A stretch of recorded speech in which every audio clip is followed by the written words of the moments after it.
Le dejo la sala, licenciado. Ya, perfecto. Muchas gracias. Buenas noches con todos.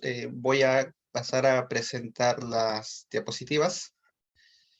El tema de hoy es gestión pública y el servicio civil. Dos temas bastante importantes para abordar a todos los que trabajamos en el sector público o aquellos que pensamos en algún momento ingresar a trabajar al sector público, pero también es necesario para aquellas personas del sector privado que conozcan cómo es que funciona este aparato estatal, la gestión pública o la administración pública, como se le denomina de diversas maneras. Entonces, en esta presentación lo que vamos a hacer es aclarar algunos términos, darles a conocer cómo es que se desarrolla el proceso de lo que es la gestión pública y también vamos a tratar sobre el servicio civil.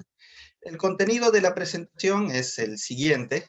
En primer lugar, vamos a hablar sobre la gestión pública y ahí vamos a comenzar presentando lo que es la administración pública, vamos a hablar de la gestión pública y también de los sistemas del Estado.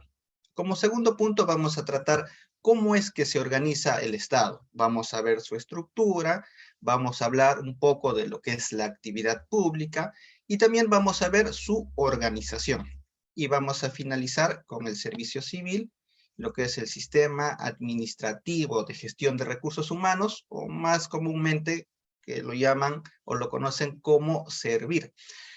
También vamos a ver la parte de los procesos que sigue este sistema. Y vamos a finalizar con algo interesante que está relacionado con el gobierno abierto.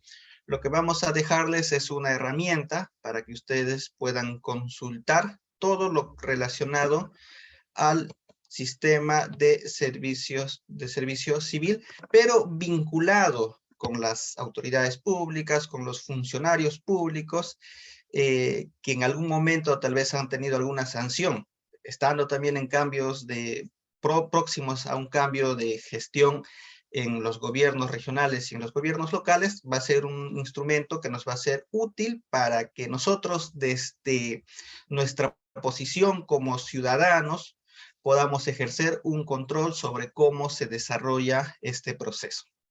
Entonces, comencemos, comencemos indicando que toda la gestión pública se centra en la población. La población somos todos nosotros que vivimos en el Perú, en el país. Eh, Podemos vivir en la costa, sierra, selva, tenemos diferentes grados de educación, diferentes ingresos, diferentes culturas. Somos un país bastante variado, como podemos ver en esta imagen. Pero algo que nos caracteriza a todos es que tenemos necesidades. Necesidades tal vez de seguridad, necesidades de educación, necesidades laborales, entre otras necesidades. Por ejemplo, cuando yo me enfermo y voy a un establecimiento de salud para que me atiendan, entonces ahí estoy cubriendo una necesidad. Sin embargo, ¿cómo espero que se lleve a cabo esa atención? Eso lo llamamos expectativa. Para los que tenemos hijos, por ejemplo, nuestros hijos van a estudiar a una escuela. Entonces, se está cubriendo esa necesidad educativa, pero la expectativa es que quiero que mi niño estudie en un buen colegio, con una infraestructura adecuada, que los profesores estén adecuadamente capacitados, que los materiales, los libros a utilizar estén actualizados. Entonces, esa es la expectativa que nosotros tenemos al recibir un servicio. Pero ¿qué sucede cuando esas necesidades no son cubiertas? Por ejemplo, yo salgo de mi casa y me roban. Mi vecino va de viaje, entran a su casa y sustraen sus cosas. Entonces, esa necesidad de seguridad que nosotros tenemos no está siendo cubierto por el Estado. Es ahí donde ya pasa a convertirse como una demanda social. Cuando un problema sucede y empieza a afectar a un grupo de personas en un determinado lugar, eso empieza a escalar, no se le da solución, entonces pasa a denominarse un problema público. Ese es un problema público, una situación negativa que afecta a un grupo de personas. Pero hay problemas de índole privado, que eso obviamente lo solucionamos entre nosotros de manera individual o de manera grupal. Sin embargo, esos problemas que escalan ya a lo público, tiene que ser solucionado por el Estado. Nosotros recurrimos al Estado para que pueda solucionarnos nuestros problemas públicos que tenemos. Por ejemplo, en el tema de conectividad, en un determinado no sé, comunidad, población, entonces no tienen, por ejemplo, cómo pasar el río. Es una necesidad, es un problema público. Entonces el Estado allí interviene. Pero si nos fijamos, ¿qué es el Estado? El Estado es un concepto, es una idea, es algo abstracto, que es una forma de cómo nos organizamos socialmente. Entonces, si el Estado es un concepto, ¿cómo es que puede atender estas necesidades y expectativas que tiene la población? A través de una organización. ¿Cómo se llama esa organización? Administración pública. Entonces, la administración pública es aquella organización que facilita, que permite que las responsabilidades, las funciones que tiene el Estado plasmados en la Constitución Política del Perú y en las leyes se hagan realidad. La administración pública es aquella organización. Entonces, ahí ya tenemos un primer concepto de administración pública. Y aquí lo tenemos. La administración pública es aquella organización que el Estado utiliza para poder atender esas demandas sociales, esos problemas que tiene la población y satisfacer. ¿Y cómo lo hace? Transformando recursos. Y esos recursos que hacen, aquí nos centramos en esta parte, modifican la realidad. La intervención que realiza el Estado modifica realidades. Por ejemplo, en un determinado lugar, cuando el Estado construye una carretera, ese lugar se llena de negocios, se llena de personas, aparecen empresas. Entonces, toda intervención que realice el Estado, ya sea de manera negativa o positiva, termina transformando o cambiando la realidad de ese lugar donde ha intervenido el Estado. ¿Y cómo lo hace? Dando o produciendo tres cosas. En primer lugar, bienes. Por ejemplo, hay un programa social que se llama Vaso de Leche. Entonces, este programa da alimentos de la canasta básica a grupos poblacionales en estado de vulnerabilidad. Por ejemplo, se da prioridad a los niños, a las gestantes y también a las personas adultas mayores y a los que padecen TED. Entonces, al dar esos alimentos, está dando un bien. También da servicios. Servicios como que, por ejemplo, mencionamos el tema de seguridad. Cuando nace un niño, ¿qué le da el Estado? Le da una identificación. ¿A través de qué entidad? La RENIEC. Entonces, ese también es un servicio de identificación y entre otros servicios que el Estado nos da. Por ejemplo, educación, salud, entre otros. Esos tal vez son los más conocidos, los bienes y los servicios. Pero también el Estado produce regulaciones. ¿Y cómo es eso? Las regulaciones es aquello que modifica la conducta de las personas. Pongamos ejemplo. Todos podemos emprender cualquier tipo de negocio. Podemos abrir un negocio, una librería, una botica, un bar. Podemos tener ese negocio. Sin embargo, no podemos abrir un bar, por ejemplo, al costado de una institución educativa. Entonces, yo tengo libertad de poder emprender, pero regulan, me dan esa limitación de que cerca a una escuela no puedo abrir ese tipo de negocios. Otro ejemplo, en el caso de las personas que fuman, por ejemplo, saben que se van a enfermar, saben que más adelante van a tener problemas de salud. Sin embargo, el Estado no les puede prohibir No hay una ley que diga no puedes fumar. ¿Por qué? Porque la persona por naturaleza es libre de decidir, ya así sean cosas que le terminan dañando.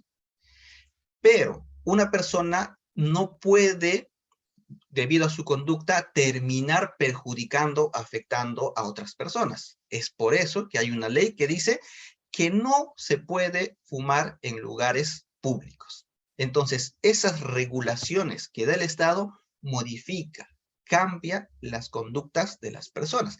Pero también se utiliza, por ejemplo, para las empresas mineras o extractivas que contaminan bastante, entonces le pone ciertas regulaciones. Esas tres cosas es que produce el Estado: bienes, servicios y regulaciones. Hablamos entonces de la administración pública. La administración pública, mencionamos, va a producir esas tres cosas: bienes, servicios y regulaciones. Pero ¿cómo va a producir? Tiene que llevar a cabo una serie de acciones, procesos, actividades, tareas, trámites. Entonces, toda persona que trabaja en el sector público realiza esas actividades. No importa en la organización que estemos, en cualquier poder del Estado, en cualquier nivel de gobierno, no importa en dónde estemos, todos realizamos acciones, actividades, procesos. Todo eso realizamos en el sector público. ¿Cómo se llama?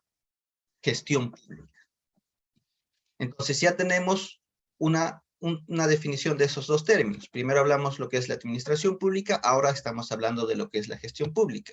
Entonces, la gestión pública, ¿qué es?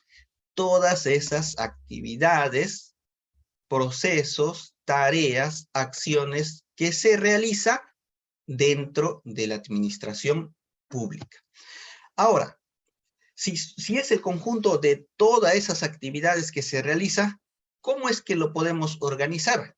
Porque una entidad realiza un tipo de actividad, otro tipo de actividad, y así diversas actividades. Entonces, ¿cómo es que organizamos esas actividades que se realizan en el sector público? Es a través de los sistemas. Los sistemas son el conjunto de principios, normas, procedimientos, técnicas, metodologías, entre otros, que permiten que todas estas actividades que aquí se realizan en la gestión pública se puedan organizar. Ahora, cuando hablamos de sistemas, aquí vamos a dar nuevamente una definición de lo que es gestión pública. Primero vimos la definición de administración, ahora vamos a ver un poco más ampliado la definición de gestión pública.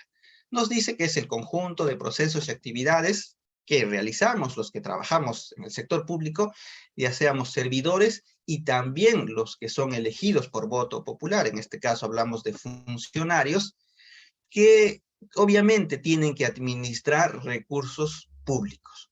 No importa en la entidad que trabajan, todos administramos, hacemos uso de recursos. Y de esta manera podamos cumplir con los objetivos y metas que se plantea la entidad.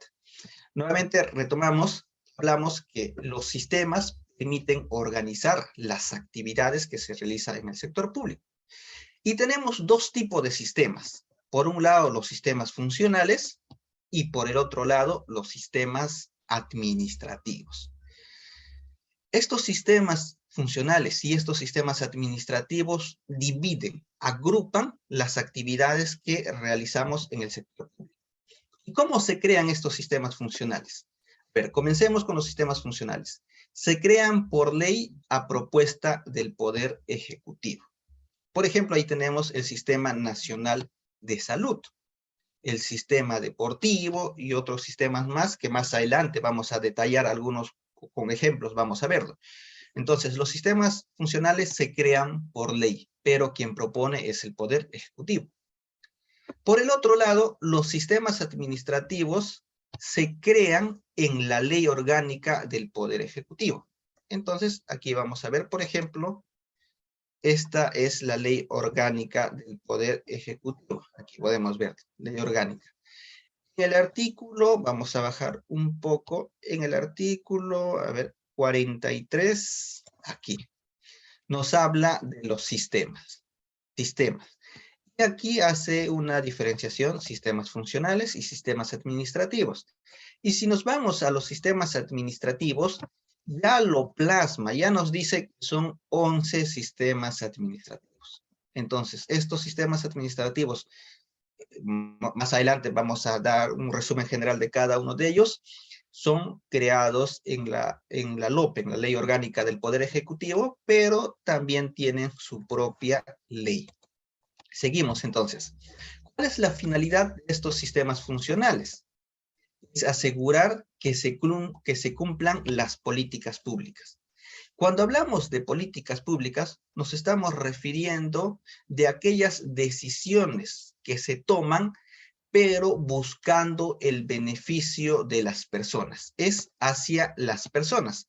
Entonces, si queremos saber qué políticas públicas tenemos en el Perú, aquí, por ejemplo, estamos dejando un enlace donde ustedes pueden ingresar, donde está el listado, aquí, donde está la base de datos de todas las políticas que tenemos en el Perú. Entonces voy a compartir, ustedes descargan ese archivo, es un archivo en Excel, y ahí vamos a tener todas las políticas que actualmente están vigentes. Vamos a poner un poco más grande, a ver.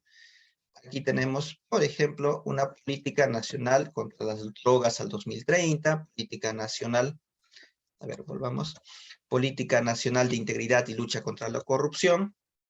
Podemos ver a cargo de quién está, si es política sectorial o multisectorial, donde participan varios sectores. Y también, aquí nos vamos a ir a la parte final, podemos ver la fecha en las cuales han sido aprobadas. Quiero ver las últimas, del 2022. ¿Cuáles son las últimas políticas que han sido aprobadas? Aquí también lo tenemos. Por ejemplo, tenemos la Política Nacional de Lectura, Libro y Bibliotecas. Podemos ver que esto está a cargo del Ministerio de Cultura y aquí tenemos su resolución que lo aprueba. Y así, hay un listado grande de políticas. Todas esas políticas, como mencionamos, están dirigidas hacia el ciudadano, hacia las personas. Los sistemas funcionales entonces van hacia las personas, van dirigidos hacia las personas. Por el otro lado, los sistemas administrativos lo que hacen es regular el uso de los recursos públicos. Para desarrollar cualquier actividad, por ejemplo, lo que mínimamente necesitamos, desde donde yo trabajo, por ejemplo, necesito un escritorio, necesito una silla, una computadora. Para los viajes, por ejemplo, se necesitan los pasajes, los viáticos, se necesita alquiler de local, internet. Todos esos son recursos. Entonces, lo que hacen estos sistemas administrativos, ¿qué es? Regular el uso de esos recursos. Y esta regulación se da para adentro de la entidad. Todo lo que es sistemas administrativos es para dentro de la entidad. ¿Cómo gestiona los recursos que tiene la entidad? Entonces, los sistemas funcionales va hacia las personas, hacia la población, y los sistemas administrativos es dentro, es gestión interna de la entidad. ¿Quiénes lo integran?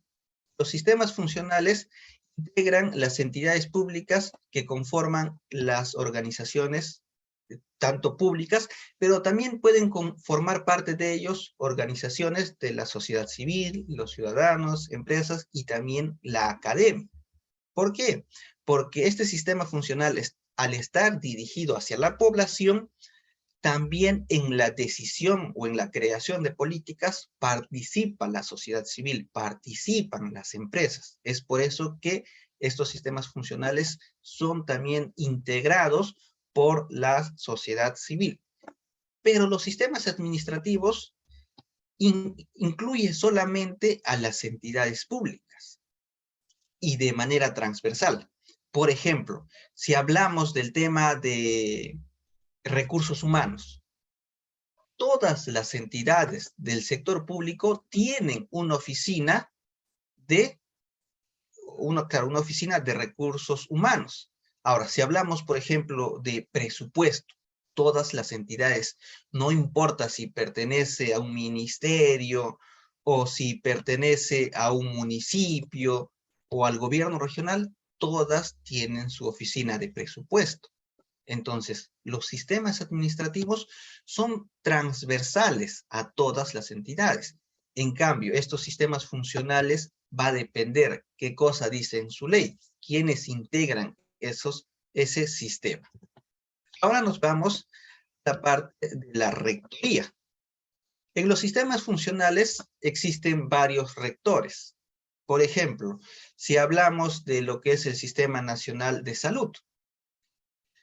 En el tema de salud, para solucionar o para resolver temas de salud, no solamente interviene el sector salud. ¿Por qué? Se puede realizar la mejor vacunación o el mejor control de los niños, pero si ese niño o esa familia está consumiendo agua que no está adecuadamente clorada, se va a enfermar. Entonces, ¿de quién depende la cloración del agua? No es del Ministerio de Salud, no es de la red de salud, no es de las DIRESAs.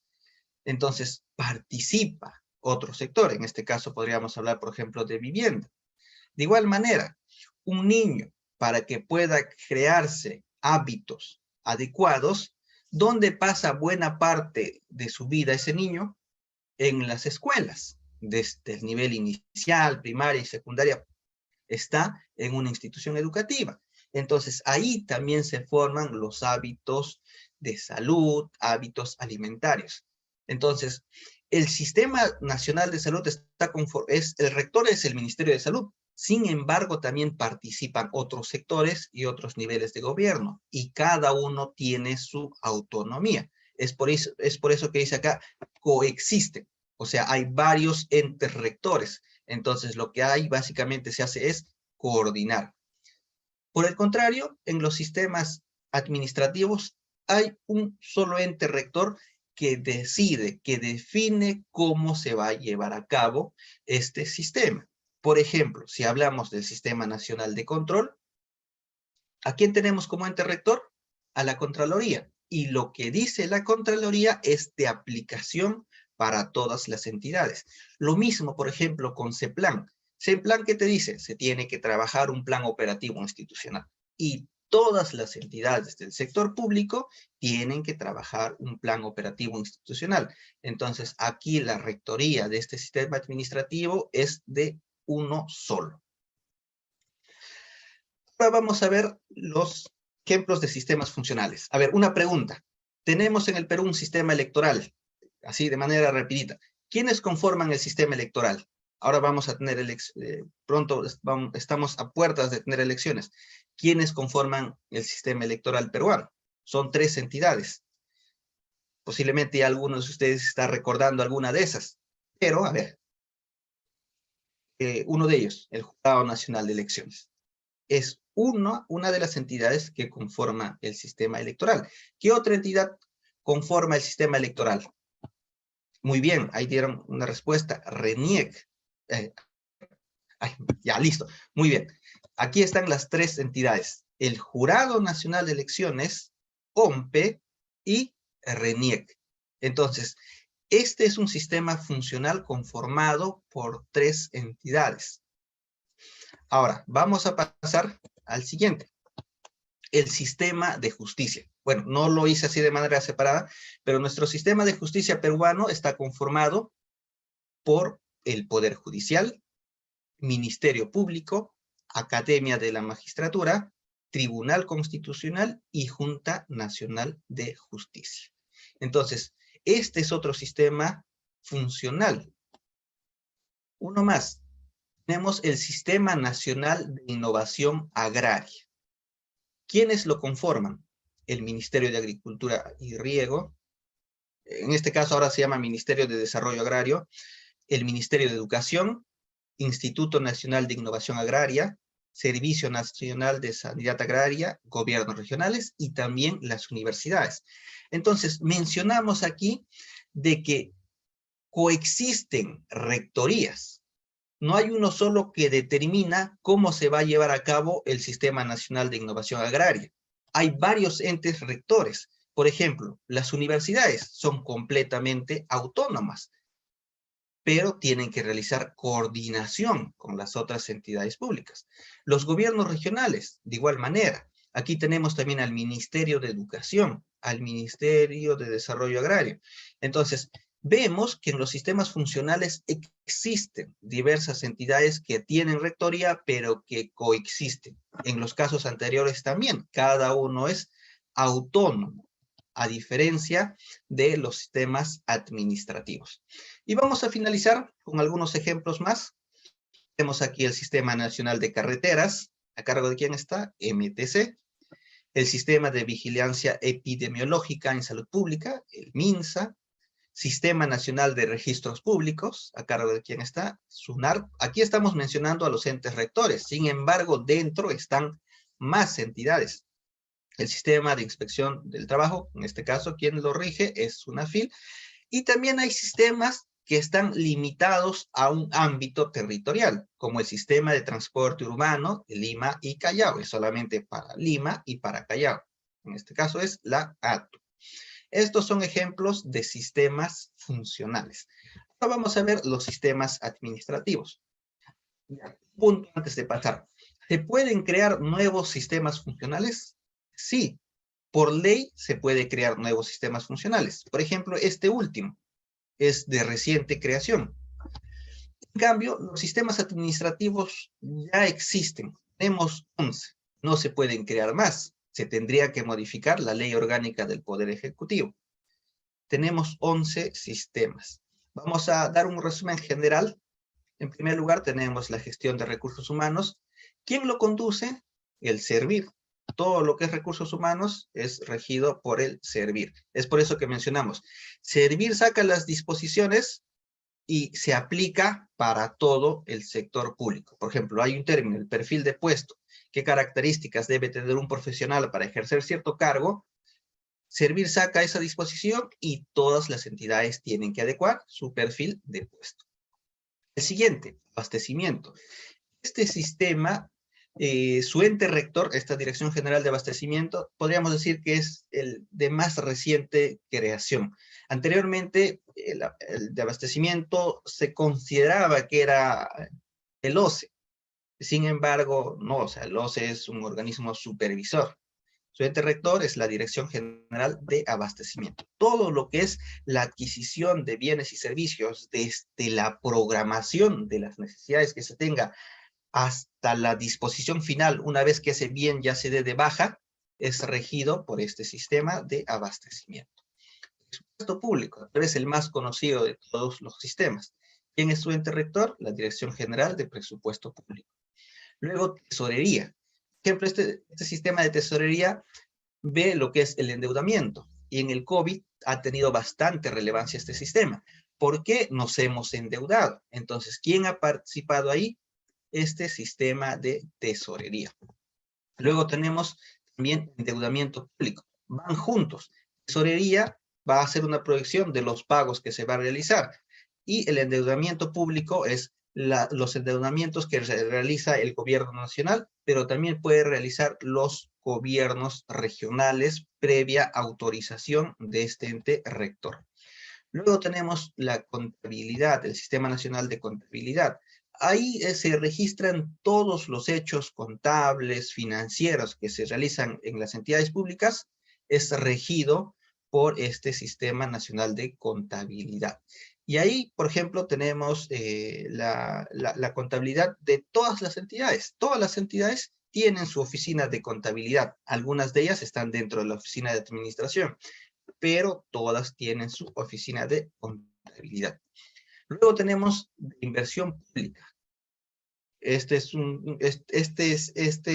sistema es el Sistema Nacional de Programación Multianual y Gestión de Inversiones. En su nombre podemos ver programación multianual. Entonces, el enfoque que se le da a la inversión pública a través del INVIERTE P es a través de una programación multianual. Luego tenemos el planeamiento estratégico, que también muchos posiblemente estamos familiarizados. Todos tenemos que tener un plan estratégico, todos tenemos que trabajar un POI, tenemos que hacer proyecciones. Eso se ve a través de este sistema. De defensa jurídica del Estado, este sistema no está en todas las entidades. Hay algunas entidades que no lo tienen, defensa jurídica del Estado. Ahí están los procuradores, por ejemplo. ¿Quién es su ente rector? Es el Ministerio de Justicia y ahí está la Procuraduría General del Estado. Luego tenemos el de modernización de la gestión pública, que está, bueno, aquí esto está a cargo, no es la Dirección General de Abastecimiento, es la Secretaría de, a ver si no me equivoco, de Gestión Pública dentro de la PCM. Y finalizamos con el Sistema Nacional de Control. ¿A cargo de quién está? De la Contraloría General de la República. Podemos ver que de estos 11 sistemas, 10 están en el Poder Ejecutivo y solo este sistema de control está fuera. Pertenece a la Contraloría General de la República, que es un organismo constitucionalmente autónomo. Entonces, a grandes rasgos, así de manera general, estos son los 11 sistemas administrativos que tenemos actualmente. Y podemos ver cómo es que funcionan estos sistemas. Los sistemas administrativos son transversales. Aquí podemos ver las flechas. De manera transversal. ¿Por qué? Es para todas las entidades. En cambio, los sistemas funcionales son horizontales. Ya está establecido en su ley de creación del sistema quienes pertenecen o quienes participan de este sistema. En resumen, aquí tenemos algunos conceptos que ya hemos visto durante la presentación, un concepto de lo que es el Estado, la administración pública, la gestión pública. Ustedes después pueden repasarlo, revisarlos, es un concepto bastante resumido. También estamos dejando un concepto de qué es un sistema del Estado, los sistemas funcionales y los sistemas administrativos. Ahora vamos a ver cómo es que se organiza el Estado. A ver, en primer lugar, hay que mencionar que el Estado peruano es unitario y descentralizado. ¿Qué quiere decir? Que el poder es uno solo. Es unitario nuestra forma de gobierno, pero está dividido en 3 poderes. ¿Por qué se divide en 3 poderes? Porque si se concentra en un solo poder del Estado, todo el poder del sector público, entonces hay riesgo, por ejemplo, de que puedan hacer cambios, de que terminan quedándose demasiado tiempo en el gobierno, entre otros problemas. Es por eso que el poder que se tiene en el Estado lo han dividido en 3 partes: poder judicial, poder ejecutivo y poder legislativo. Y ninguno de esos poderes es superior al otro. Por ejemplo, hace unos años atrás, el Poder Ejecutivo, ¿qué hizo? Cerró al Poder Legislativo.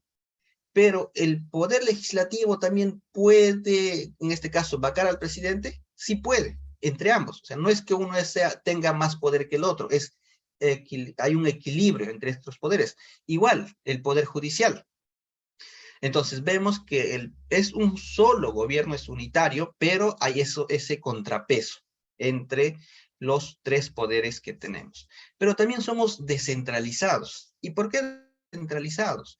Porque la entidad que está más cerca al ciudadano es quien presta mejor el servicio. Al menos eso es en teoría. Entonces tenemos un gobierno nacional, un gobierno regional y un gobierno local. En el gobierno local están los municipios provinciales, los distritales y también las mancomunidades. Aquí está, el gobierno es en 3 niveles. El gobierno nacional está conformado por el Poder Ejecutivo y el Congreso de la República. Y los gobiernos regionales. ¿Cuántos gobiernos regionales tenemos? A ver, si me responden, a ver, por el chat, ¿cuántos gobiernos regionales tenemos en el Perú? A ver, alguien ahí para poner un ejemplito. Nadie se anima. ¿Cuántos gobiernos regionales tenemos en el Perú? Ya, a ver. Lo normal es que, digamos que tenemos... Ajá, exacto, esa respuesta estaba esperando. Gracias, a ver quién ha respuesto. Gracias, Janet. 25 gobiernos regionales. Todos estamos acostumbrados a escuchar que son 25 gobiernos regionales. Sin embargo, hay uno más. Hay uno más. ¿Quién es ese adicional, ese 26º gobierno regional? Aquí vamos a verlo. Vamos a dar clic. Los que están así subrayados son enlaces. Vamos a darle clic aquí y vamos a buscar, creo que ya, Callao. Callao es un gobierno regional. Muy bien. Con Callao son 25 gobiernos regionales. Pero hay uno más, que es el 26º gobierno regional. Muy bien. Es lo que normalmente estamos acostumbrados, 25 gobiernos regionales, pero son 26. Vamos con el buscador, vamos a ponerlo así. Aquí tenemos, vamos a poner un poco más grande. Aquí nos dice, esta es la Ley Orgánica de Gobiernos Regionales. Vamos a volver al inicio para verlo mejor. Esta es la Ley Orgánica de Gobiernos Regionales, la Ley 27867. Entonces, vamos a ubicarnos en esta página de aquí. A ver, ya. Donde dice regímenes especiales. Ya. Acá, ¿qué nos dice? Régimen especial de Lima Metropolitana. Un poquito más grande lo ponemos. Dice, la capital de la República no integra ninguna región. Entonces, Lima Metropolitana no pertenece a ninguna región. Y nos dice, en la provincia de Lima, las competencias y funciones reconocidas al gobierno regional son transferidas ¿a quién? A la Municipalidad Metropolitana de Lima. Entonces, la Municipalidad Metropolitana de Lima es a la vez una municipalidad y a la vez un gobierno regional. Ese es como un dato interesante de Lima Metropolitana. Sí, en el chat estoy viendo, claro, Callao es también un gobierno regional, con eso serían 25 gobiernos regionales, pero tenemos uno más, que es la Municipalidad Metropolitana de Lima. Entonces, en total, ¿cuántos gobiernos regionales tenemos? 26 gobiernos regionales. A ver, seguimos entonces. Aquí tenemos los gobiernos, los distritales y por las provincias, las municipalidades provinciales. Ahora, cada uno de estos niveles de gobierno tienen autonomía. A ver, vamos a ver. En primer lugar, la autonomía política. ¿Qué es la autonomía política? Uno de ellos es, por ejemplo, que yo pueda elegir mis autoridades. Pero a la autonomía política que nos estamos refiriendo aquí es que cada nivel de gobierno, o sea, los municipios, tanto distritales, provinciales y los gobiernos regionales, pueden establecer sus propias políticas. Tienen esa autonomía.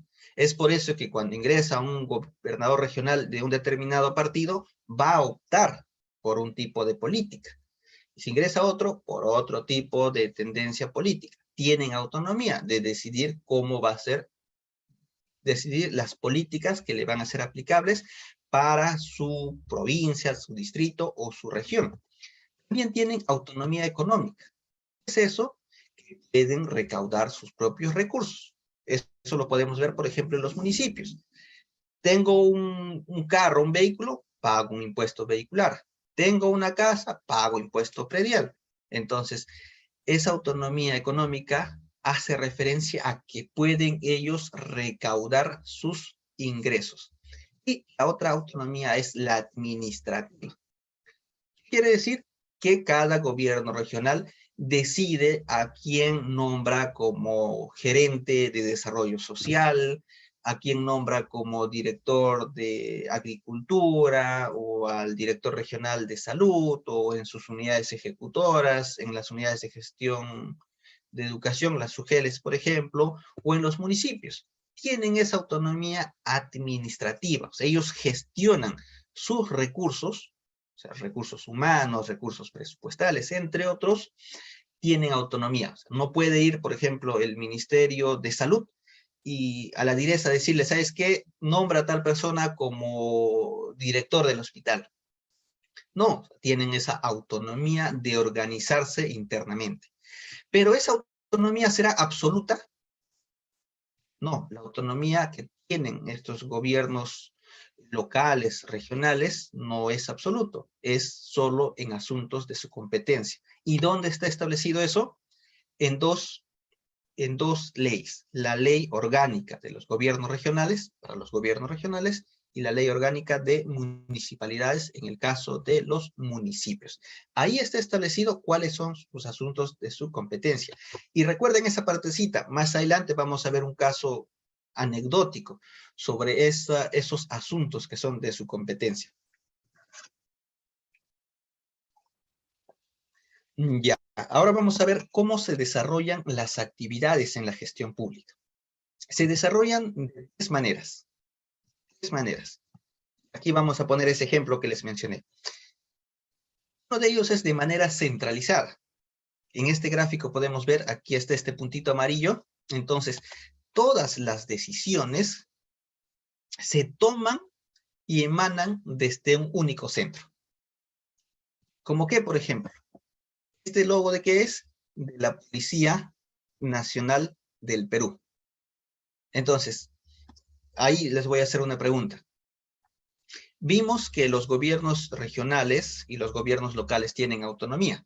Entonces, atentos a la pregunta, ¿los gobiernos regionales pueden tener una policía regional? ¿Ustedes qué opinan? A ver sus respuestas. No, no pueden tener una policía regional. Muy bien. Pero aquí vamos a ver un dato curioso. Esta es una ordenanza. Vamos a hablar un poco de las normas, de las leyes. A ver. Una ordenanza regional tiene el mismo peso que una ley dentro de la región. Una ordenanza municipal tiene el mismo peso que una ley dentro de la jurisdicción del municipio. Entonces, cuando nosotros veamos, en el caso de los gobiernos regionales, ordenanzas, es lo mismo que decir una ley que se aplica dentro de la región. Entonces, ¿qué dice aquí esta ordenanza regional 215? Dice, ordenanza que crea la Policía Regional en la región Junín. Vamos a bajar más acá abajito, en donde la parte que dice se resuelve. Dice, artículo primero, un poquito más grande. Artículo primero, ¿qué hace la Policía Regional en el ámbito de la región Junín para incorporarse en las acciones de lucha contra la violencia y delincuencia a fin de garantizar la seguridad ciudadana en las 9 provincias de la región? Entonces, si una ordenanza tiene el mismo peso que una ley, ¿por qué no es válido esta ordenanza regional? Creo que ya lo han respondido. Porque es inconstitucional. Muy bien. Entonces, lo que es la seguridad nacional, el orden interno, el manejo de la moneda, son facultades que no han sido transferidos, o que no han sido delegados o transferidos a los gobiernos subnacionales.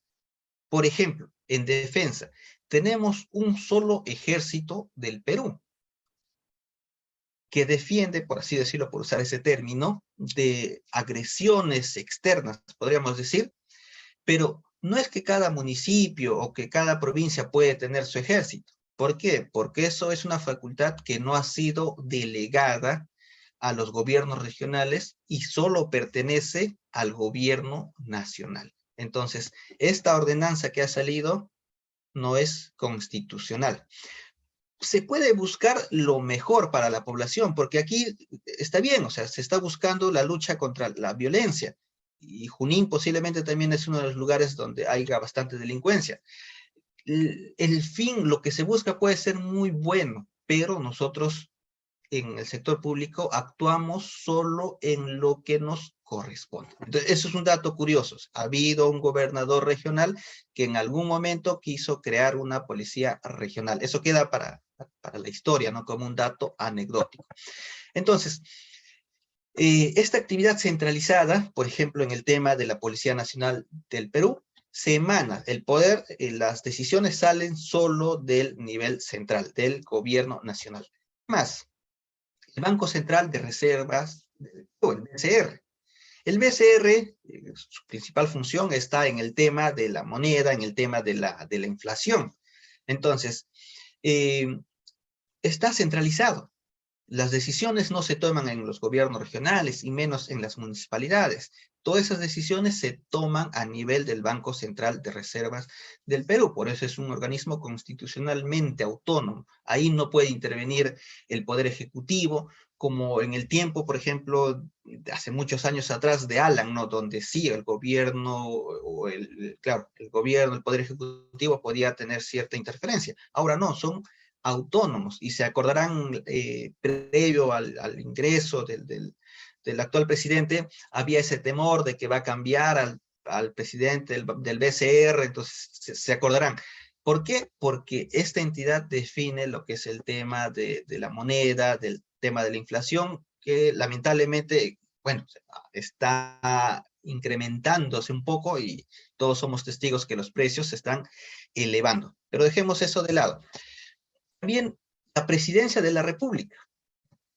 Solo tenemos una presidencia de la República. Eso tampoco ha sido descentralizado. Entonces, cuando hablamos de una actividad centralizada, nos estamos refiriendo a que todas las decisiones emanan de un único centro.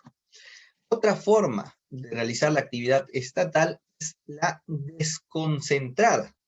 Entonces, ¿qué sucede aquí?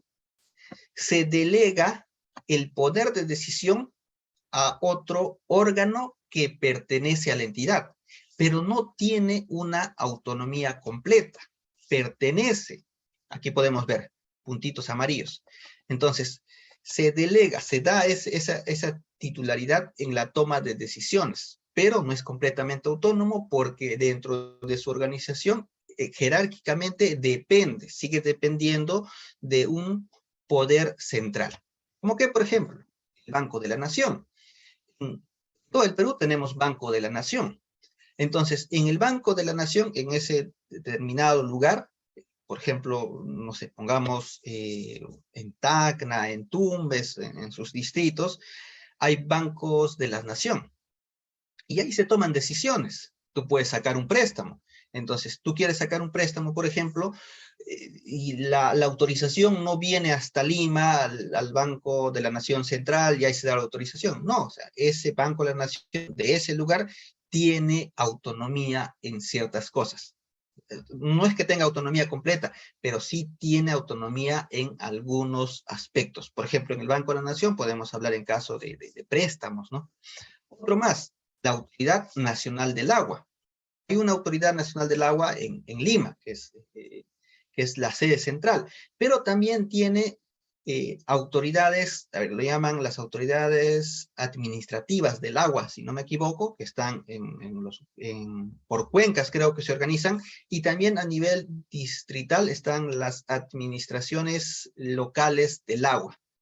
Entonces, se desconcentra las decisiones que pueda tomar la Autoridad Nacional del Agua. Están dentro de su organización, pero tienen autonomía en algunas decisiones. También en el caso del Seguro Integral de Salud, tienen sus unidades desconcentradas regionales y también tienen sus gerencias macrorregionales. Entonces se desconcentra la actividad estatal. Y la última es la descentralizada. La descentralizada ya se transfieren esas facultades que se tienen. Por ejemplo, ¿qué cosas se han transferido? En el caso de educación, tenemos el Ministerio de Educación, pero su ámbito de aplicación básicamente está en la parte de emitir las políticas, dar la regulación, las supervisiones, pero también tenemos direcciones regionales de educación. Entonces, el nivel central puede decidir sobre lo que hace la Dirección Regional de Educación. No, porque esa facultad ha sido delegada. Entonces, cada uno de ellos tiene su propia competencia. Para ponerles un ejemplo, en el tema de salud, durante esta pandemia, ha habido algunos gobiernos regionales que no han podido afrontar el tema del COVID. Uno de ellos, por ejemplo, ha sido Arequipa.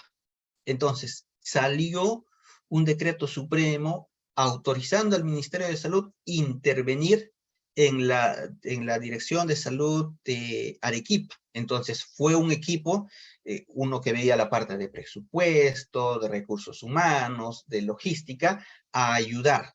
Entonces, no se puede intervenir porque es el Ministerio de Salud y tiene poder en todo el sector. No, o sea, hay competencias que le corresponde exclusivamente al gobierno regional y hay otros que le corresponde al Ministerio de Salud. ¿Por qué? Porque esas facultades han sido transferidas. También tenemos ahí, por ejemplo, en el tema de agricultura. Entonces, esos sectores es que se ha transferido esas facultades a los gobiernos regionales. De esta manera es como se realiza la actividad estatal. Uno de ellos es de manera centralizada, otro de manera desconcentrada y la última es descentralizada. Ahora vamos a ver cómo es que se organizan las entidades. Entonces, a nivel organizacional tenemos 3 niveles. En el primer nivel están los órganos de la alta dirección. Segundo nivel, órganos de línea y órganos de administración interna. Y en el tercer nivel, las unidades orgánicas. Vamos a ver aquí algunos ejemplos. Los órganos de la alta dirección. ¿De qué se encargan de la alta dirección? Son responsables de dirigir a la entidad. Ellos supervisan y regulan sus actividades y en general ejercen funciones de dirección política y administrativa. Aquí vamos a poner ejemplo. El ministerio, un ministerio, en cualquier ministerio, ¿cuáles son sus órganos de la alta dirección? Son 3. El despacho ministerial, los despachos viceministeriales y la Secretaría General.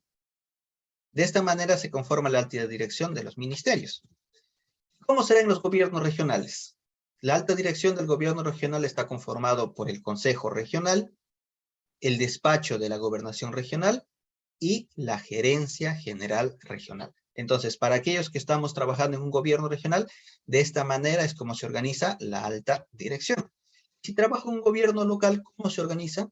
La alta dirección está conformada por el Consejo Municipal, la Alcaldía y la Gerencia Municipal. Estos son los órganos de la alta dirección de un gobierno local. Estamos hablando de las municipalidades, tanto distritales como provinciales. Y ahora vamos a ver los órganos de línea y los órganos de administración interna. En resumen, los órganos de línea ejercen funciones sustantivas. ¿Qué quiere decir? Las políticas públicas. Vimos en un inicio, las políticas públicas están relacionadas con los sistemas funcionales. Entonces, los órganos de línea están relacionados con los sistemas funcionales. Mientras que los órganos de administración interna, aquí nos indica que se encargan de asesorar o apoyar en la entidad en el cumplimiento de sus funciones sustantivas. Los órganos de la administración interna, ¿con qué sistema están vinculados? Con los sistemas administrativos. Entonces, así de manera general, vinculando con la presentación que hicimos al inicio, los órganos de línea ejercen funciones sustantivas relacionadas con las políticas públicas en beneficio de la población y los órganos de administración interna están relacionados con el uso de los recursos públicos. Ahí estamos hablando los sistemas administrativos. Entonces, vamos a ver un ejemplo. Aquí tenemos un ministerio, MTC. Estos son enlaces. Ustedes le van a poder dar clic aquí en el logo del MTC y aquí nos va a mostrar cómo es el organigrama del MTC. A ver, lo que está en rojito, despacho ministerial, Secretaría General, despacho viceministerial de Transportes y despacho viceministerial de Comunicaciones. ¿Qué órgano conforma? La alta dirección. Y los órganos de apoyo, ¿cuáles serán? Vamos a poner un poquito más grande para visualizarlo mejor. Los órganos de apoyo, ¿cuáles son? La Oficina General de Administración, la Oficina de Gestión de Recursos Humanos, la Oficina General de Tecnologías de la Información, tenemos asesoría jurídica, también la Oficina de Planeamiento y Presupuesto. Y los órganos de línea están acá, en los despachos viceministeriales. Tenemos la Dirección General de Políticas y Regulación en Transporte Multimodal, Dirección General de Aeronáutica, entre otras direcciones. Entonces, aquí podemos ver cómo está organizado el MTC. Aquí está resaltado en rojito los de alta dirección y en la parte superior los órganos de apoyo o los órganos, claro, los órganos de administración interna, y los que dependen de los despachos viceministeriales son los órganos de línea, porque implementan políticas. Ya, hemos visto entonces, a ver, vamos a volver. Hemos visto entonces del MTC. Ahora vamos a ver de un gobierno regional. Este es el gobierno regional de Puno, por ejemplo. Este es su organigrama. ¿Cuáles serán sus órganos de la alta dirección? ¿Se acuerdan? Mencionamos aquí gobernación regional. ¿Qué más? Consejo regional y la gerencia general regional. Entonces, estos tres que estamos viendo aquí es su órgano de la alta dirección. ¿Y sus órganos de apoyo o asesoramiento cuáles serán? Aquí tenemos la Oficina Regional de Administración, Oficina Regional de Supervisión y Liquidación de Proyectos, Oficina Regional de Asesoría Jurídica y la Gerencia Regional de Planeamiento y Presupuesto. Y aquí podemos adentrarnos un poquito más, ver que esto está relacionado con los sistemas administrativos. Aquí tenemos contabilidad, por ejemplo, hay un sistema administrativo de contabilidad. Aquí tenemos tesorería y hay un sistema administrativo de tesorería. Recursos humanos, abastecimiento, hay un sistema de abastecimiento, y así, o sea, tenemos entre otras oficinas de apoyo relacionados con los sistemas administrativos. Y los órganos de línea están aquí. Podemos ver que los órganos de línea, por ejemplo, acá tenemos la Gerencia Regional de Desarrollo Económico, Gerencia Regional de Desarrollo Social. A ver, creo que hay una pregunta, dice, en el caso de la estructura de los gobiernos regionales, ¿todos los gobiernos regionales cuentan con la misma? Dentro de la autonomía, ¿se acuerdan que mencionamos de la autonomía administrativa? Ellos definen o deciden cómo organizarse, pero se tiene que respetar lo que dicen los sistemas administrativos. Entonces, si tenemos un sistema administrativo de recursos humanos, toda entidad pública tiene que tener una oficina de recursos humanos, pero ahí se agrega un término, o la que haga sus veces. O sea, no es obligatorio tener una oficina de recursos humanos con ese nombre, pero tiene que haber un órgano dentro de la oficina, dentro del gobierno regional, que se encarga de gestionar los recursos humanos. Puede ponerse el nombre que se quiera, pero tiene que gestionar los recursos humanos. De igual manera, en el tema de contabilidad, de tesorería, de abastecimiento. Por ejemplo, en algunos lo llaman oficina de abastecimiento, otros lo llaman oficina de logística. Ambos tienen la misma función relacionado con la adquisición o la contratación, porque responden a un sistema administrativo de abastecimiento. Entonces, ¿todos deben tener la misma organización? No, tienen esa autonomía de ellos poner el nombre que deseen a sus oficinas, pero sí o sí tienen un órgano de la alta dirección, en este caso, un órgano de la alta dirección que estamos viendo, el Consejo Regional, la Gobernación Regional y la Gerencia General Regional. Y también tiene que tener sus órganos de línea. Los órganos de línea, ¿qué van a hacer? Van a implementar políticas públicas. Vamos a ver aquí un ejemplo. A ver, aquí tenemos la Gerencia Regional de Recursos Naturales y Gestión Ambiental. Entonces, esta subgerencia de recursos naturales vela por lo que es recursos naturales dentro de la jurisdicción, dentro del territorio de ese gobierno regional. En otro gobierno regional pueden cambiarle de nombre, pero tiene que implementar las políticas que da, por ejemplo, en este caso, el Ministerio del Ambiente. Entonces, la denominación que se le da es variable, tienen esa autonomía, pero tienen que cumplir con las funciones que se dicta desde el nivel central, tanto en el ámbito de los sistemas funcionales, o sea, políticas públicas, y también los sistemas administrativos. Ya, ahora vamos a pasar aquí, a un gobierno local. En este caso vamos a hablar de, a ver, vamos a darle clic. esto es de la Municipalidad Provincial de Satipo. ¿Cuáles son sus órganos de la alta dirección? Aquí tenemos estos tres: el Consejo Municipal, la Alcaldía y la Gerencia Municipal. ¿Cuáles son sus órganos de apoyo o asesoramiento o de administración interna, que es el nombre que se le da? Vamos a poner un poquito más grande para ver mejor. Está aquí. Por ejemplo, la Gerencia de Administración y Finanzas, la Gerencia de Rentas, la Gerencia de Planeamiento y Presupuesto. Entonces, dentro de la Gerencia de Administración y Finanzas tenemos contabilidad y finanzas. Ahí también podemos hacer una diferenciación. Algunos simplemente lo llaman contabilidad, oficina de contabilidad o subgerencia de contabilidad, y otros le dan el nombre de contabilidad y finanzas. Aquí tenemos, por ejemplo, logística. Otro podría ser abastecimiento, pero cumplen la misma función: subgerencia de recursos humanos, tesorería, recaudación y control, fiscalización tributaria, subgerencia de ejecutoria coactiva. Por la parte de planeamiento tenemos presupuesto, planeamiento y gestión territorial, también inversiones. Y vamos a bajar a sus órganos de línea, las que implementan políticas dentro de la municipalidad, dentro del territorio de la municipalidad. Ahí tenemos, por ejemplo, la Gerencia de Desarrollo Económico Local. Y dentro de esta gerencia está la Gerencia de Desarrollo Productivo, Promoción Empresarial. Aquí tenemos también de comercialización, servicios locales.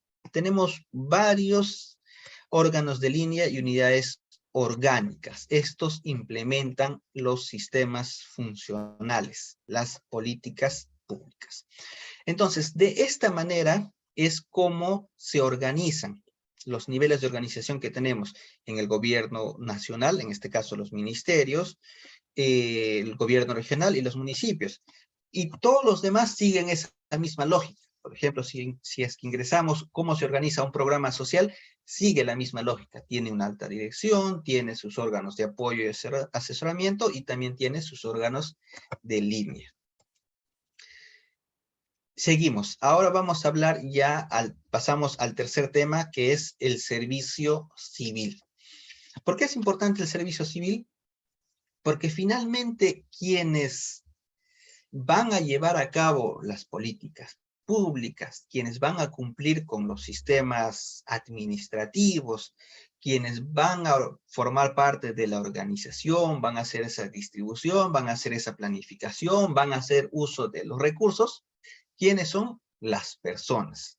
Entonces, es por eso que es importante este servicio civil, porque está relacionado con las personas que trabajamos en el sector público. Entonces, vamos a comenzar definiendo qué es el servicio civil.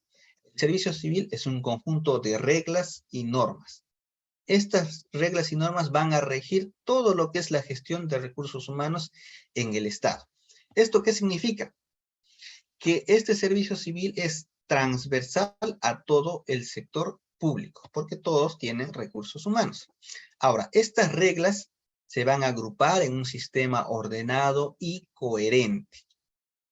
Y aquí vamos a ver desde que ingresa el servidor público hasta que se retira. Y dentro vamos a ver, por ejemplo, el tema de su remuneración, el tema de sus capacitaciones, evaluaciones, entre otros. ¿Cuál es la finalidad de este servicio civil?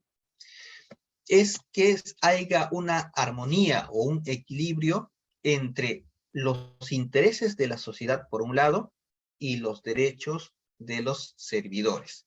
Por ejemplo, si nosotros vamos al Banco de la Nación, por ejemplo, al Banco de la Nación, si vamos a las 7 de la noche, ¿estará abierto? No, no está abierto. Entonces nosotros podemos decir, pero si cuando yo voy a un establecimiento de salud a las 7, 8 de la noche está abierto, ¿por qué el banco no está abierto? ¿Por qué el Banco de la Nación no está abierto? Entonces, ¿por qué? Porque las personas que trabajamos en el sector público también somos personas, tenemos familia, tenemos hijos, también merecemos un descanso, llegar a nuestras casas, respetar las horas laborales, en este caso las 8 horas laborales. Entonces, la ciudadanía puede tener necesidades, pero no por eso a un servidor público se le va a decir que trabaje 10, 12 horas. Tiene que haber ese equilibrio. Pero ahí se tiene que establecer estrategias. Yo me acuerdo, por ejemplo, cuando trabajaba en una entidad, eh, normalmente nuestra hora de almuerzo es de 1 a 2. Entonces, muchas veces aprovechamos esa hora por si tenemos algún trámite. En mi caso, voy a hablar del Banco de la Nación. Iba al Banco de la Nación y muchas veces había una cola inmensa y no me alcanzaba esa hora. Y a la hora de salida, yo salía a las 5:30. Entonces, los que trabajaban en el banco también salían a las 5:30. Entonces, durante todos los 5 días me era imposible ir al banco. Entonces, tenía que ir el día sábado, lo que, bueno, era también dificultoso. Entonces, lo que vi es una forma de mejorar la gestión pública y dar ese servicio a la ciudadanía, es que en uno de los bancos de la nación que había dentro o cerca donde trabajaba, establecieron un horario diferenciado. ¿Cómo así? Había un grupo de cajeros, podríamos decirles, de cajeros que ingresaban a las 8 de la mañana y salían 5 de la tarde. Pero había otro grupo que ingresaban 10 de la mañana y salían 7 de la noche. Entonces yo fácilmente salía de mi trabajo 5:30, iba al banco y encontraba abierto y me atendían. Entonces se puede establecer estrategias. No es vulnerar los derechos de los trabajadores, pero tampoco es que las personas que necesitan hacer algún trámite lo encuentren cerrado.